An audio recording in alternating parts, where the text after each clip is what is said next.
पालन नहीं करते हैं तो बहुत ज़्यादा नुकसान होता है, क्योंकि आमतौर पे हमारे किसान भाई जो है पशुओं की बीमा नहीं कराता है।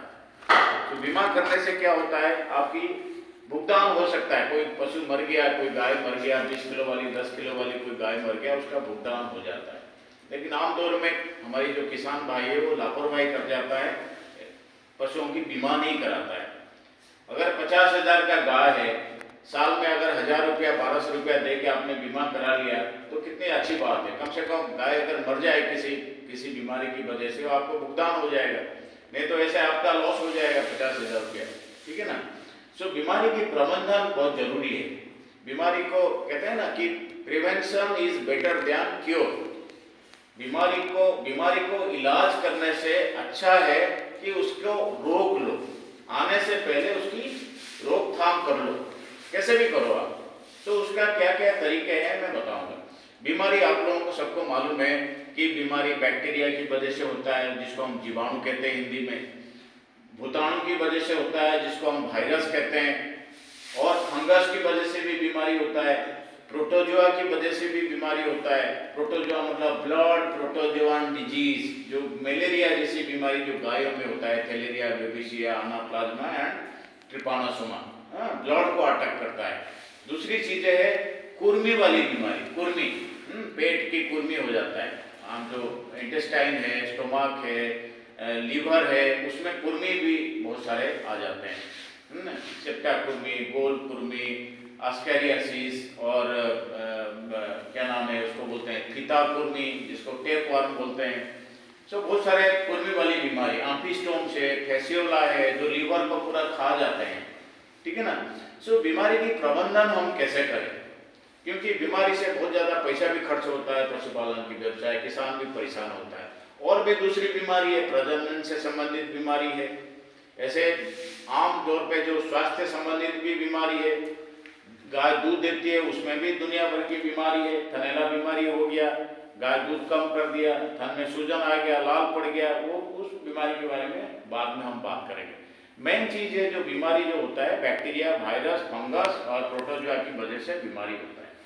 तो उसको रोकथाम करने के लिए अपन को क्या करना चाहिए कि हम सबको मालूम है कि स्वच्छता बहुत बड़ा रोल निभाता है। स्वच्छता, पशुपालन के व्यवसाय में स्वच्छता का भी बहुत बड़ा भूमिका है कि हम पशु की जो वातावरण है, जो गाय की जो घर है, तो उसको कैसे हम स्वच्छ बना के रख सकते हैं।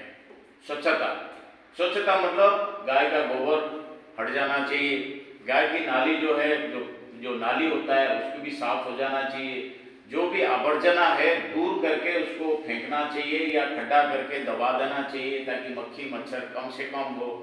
और जो गाय का जो घर है, बीच बीच में हमको कोई भी कीटनाशक दवाई से स्प्रे कर देना चाहिए कि मक्खी मच्छर का जो अंडे होते हैं वो मर जाते हैं, ठीक है ना।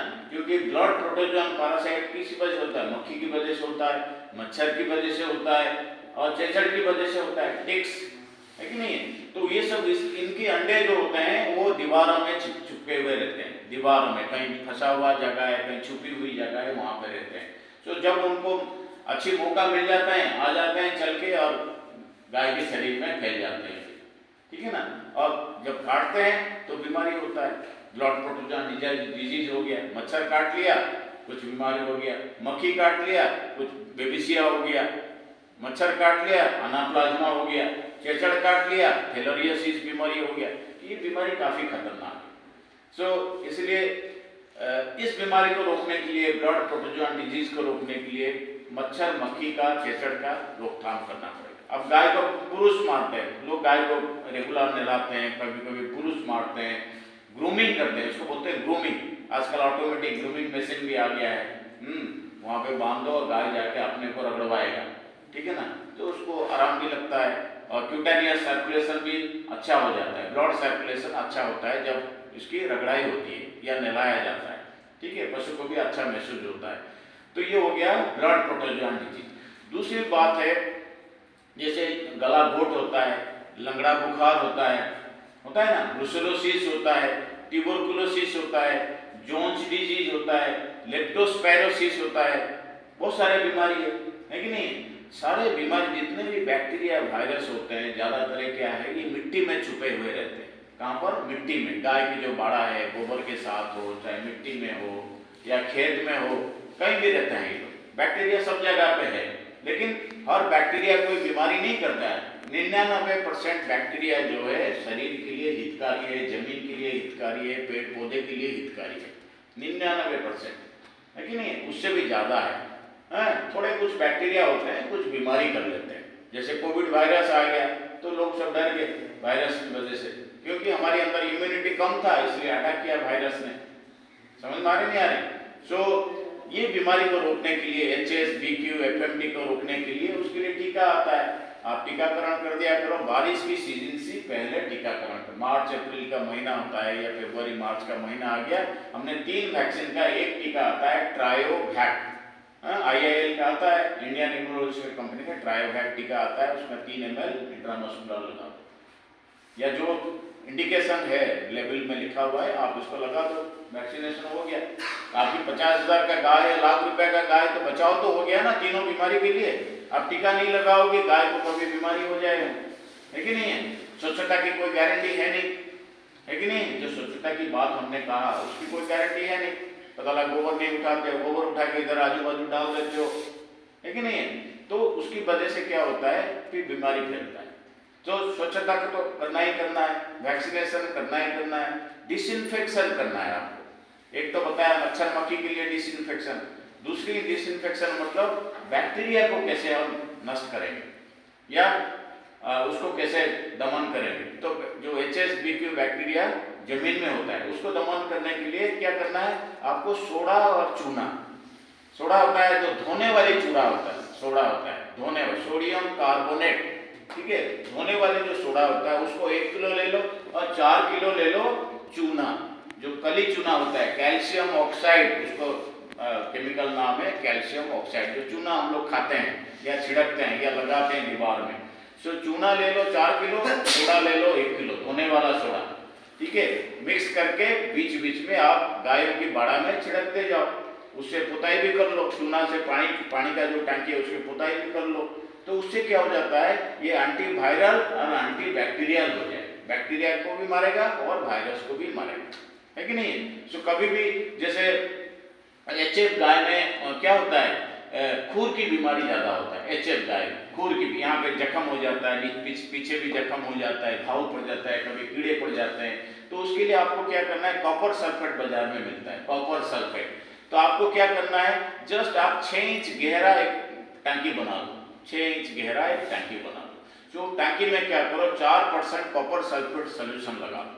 तो जब भी कभी गाय आप इधर उधर करोगी तो उसको आधा घंटे के लिए या 10 मिनट के लिए 15 मिनट के लिए उसको खड़ा करके रखो उस टैंकी में, कॉपर सल्फेट सॉल्यूशन में 4% मतलब आपको 1 किलो में 40 ग्राम कॉपर सल्फेट डालना है, 1 लीटर पानी में 40 ग्राम डालना है। समझ में आया? अगर आपने 10 लीटर लिया है तो आपको 4 किलो डालना पड़ेगा, तभी वो काम करेगा। नहीं तो आप बोलोगे थोड़ा सा लेके, आप 10 लीटर 20 लीटर पानी है उसमें थोड़ा सा लेके डाल दिया, पूर कम से कम डूबना चाहिए। सो कॉपर सल्फेट फुट बाथ देने से क्या होगा, आपकी जो गाय में खुर की बीमारी भी कम से कम हो जाएगी, खुर की बीमारी नहीं होगी। हफ्ते में एक बार एटलीस्ट आधा घंटे के लिए इसको खड़ा करा दो, उसमें फंगल इन्फेक्शन नहीं होगा, बैक्टीरियल इन्फेक्शन नहीं होगा, ठीक है? सो ये हो गया बैक्टीरिया को, फंगस को कैसे आपको कंट्रोल करना है, मक्खी मच्छर को कैसे कंट्रोल करना है। दूसरी चीज है, बीमारी को रोकने के लिए न्यूट्रिशन भी बहुत जरूरी है। न्यूट्रिशन मतलब पशु की पोषण। अगर पशु को अगर ठीक से आप खाना नहीं खिलाओगी, उसको विकास के लिए खाना चाहिए, उसको मेंटेनेंस के लिए चाहिए, दूध उत्पादन के लिए चाहिए, बच्चे पैदा करने के लिए चाहिए, सर्दी गर्मी से बर्दाश्त करने के लिए भी न्यूट्रिशन चाहिए। प्रोटीन, खनिज पदार्थ, विटामिन, कार्बोहाइड्रेट, चिकनाई सब चाहिए, है कि नहीं? अगर आप सही मात्रा में नहीं दे रहे हो, सही क्वालिटी में नहीं दे रहे हो तो पशु बीमार पड़ेगा। कमजोर पशु जो है ज्यादा इसको बीमार पड़ने का ज्यादा चांसेस होगी, ना कि तंदुरुस्त पशु, है कि नहीं? तो इसके लिए आपको रोकथाम करना है, मतलब इंतजाम करना है कि पशु को न्यूट्रिशन सही मात्रा में, सही क्वांटिटी में, सही क्वालिटी में मिले। समझ में आ रही नहीं है? न्यूट्रिशन की वजह से पशु कमजोर हो जाएगा, विटामिन की कमी की वजह से, कैल्शियम की कमी की वजह से या फास्फोरस की कमी की वजह से अगर कुछ बीमारी हो सकता है। है कि नहीं है? तो आपको संतुलित पशु आहार, पेट भर के हरा चारा या भूसा आपको खिलाना पड़ेगा, जो भी आपको कहा गया है। दूसरी चीज क्या हो गया, उसके आराम की व्यवस्था का भी आपको ध्यान रखना है। पशु बीमार कम से कम पड़े उसके लिए उस गायों की आराम की व्यवस्था करना है। आराम कैसे करना है? आराम करने के लिए गर्मी में ठंडक का इंतजाम करना है। जैसे हमारा कूलिंग सिस्टम लगा हुआ है, काउ कूलिंग सिस्टम, जिसमें फॉगर्स लगा हुआ रहता है। जब बाहर का तापमान 45 डिग्री होता है, 50 डिग्री होता है, तो अपन को क्या करना पड़ता है? फॉगिंग करना पड़ता है। गाय जो है फॉगर्स के नीचे रहते हैं, गाय के शरीर ठंडा हो जाता है। ठीक है, गाय के जो बाड़ा होता है उसको भी आपको इंतजाम करें, ताकि कम से कम गाय जितनी जगह पे रहता है उसका कम से कम आप देखो, जैसे 6-7 फीट में गाय खड़ी रहेगी, और उसका कम से कम 21 फीट जगह रहना चाहिए या 35 फीट जगह रहना चाहिए उसको घूमने टहलने के लिए। गाय को कभी बांध के नहीं रखना। बंधा हुआ गाय हमेशा बीमार पड़ने का चांसेस है। जो खुली गाय होते हैं वो मस्त रहते हैं और तंदुरुस्त रहते हैं, है कि नहीं है? इसलिए गाय को कभी बांधने का भी नहीं है। ये भी बीमारी को रोकने का ये भी एक पहलू है कि आपको गाय को कभी बांध के नहीं रखना है।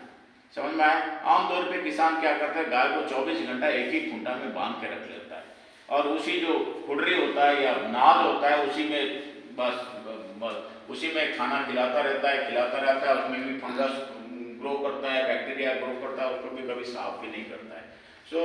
जो खाने का जो मेंजर है, मेंजर मतलब जो नाद है, उसको भी आपको टाइमली बीच बीच में साफ कर लिया करो। चूना से पुताई कर लिया करो या सोडा थोड़ा डाल के साफ कर दिया करो, ताकि उसको भी क्योंकि बीमारी शरीर के अंदर में जाने के लिए चारा के माध्यम से जा सकता है, दाना के माध्यम से जा सकता है, मिट्टी के माध्यम से भी जा सकता है, हरा चारा के माध्यम से भी जा सकता है, भूसा के माध्यम से भी जाता है, किसी का जूता चप्पल के माध्यम से, कोई गाड़ी के माध्यम से भी आ सकता है, कोई आवारा कुत्ता घूम रहे हैं उसकी वजह से भी बीमारी आ सकता है। सपोज आपने डेयरी फार्म किया हो लेकिन 2-4-10 कुत्ते आपके आसपास घूम रहे हैं, तो उनमें पता लगा ब्रुसेलोसिस है, तो ब्रुसेलोसिस आपकी गाय में भी आ जाएगा।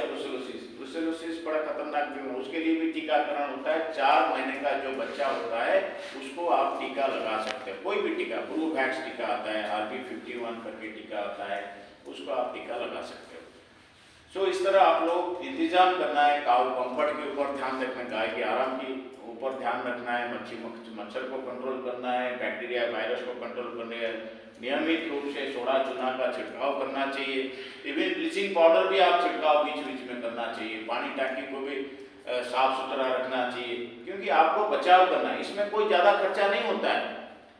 ये जो आपने इंतजाम किया, अगर गाय को अगर मच्छरदानी के अंदर भी रख लिया तो उसमें ज़्यादा खर्चा नहीं है। आपने 5 गाय है, अगर आपने 1000 रुपये का अगर मच्छरदानी लगा दिया तो उसमें कोई खर्चा हुआ क्या? 5 गाय की कीमत आज की तारीख में 2.5 लाख रुपया है, आपने 1000 रुपया खर्च किया। इसी में किसान जो है मार खा जाता है कि छोटी मोटी जानकारी होती नहीं है उसके पास, इसलिए गाय मर जाते हैं। ठीक है ना? तो आप लोगों को इसी तरह इंतजाम करके पशुओं को बीमारी की प्रबंधन करना है, और बीमारी भी कम से कम आएगा, और किसान भी सुरक्षित रहेगा और पशु भी सुरक्षित रहेगा, ज़्यादा टेंशन भी नहीं होगा। Thank you.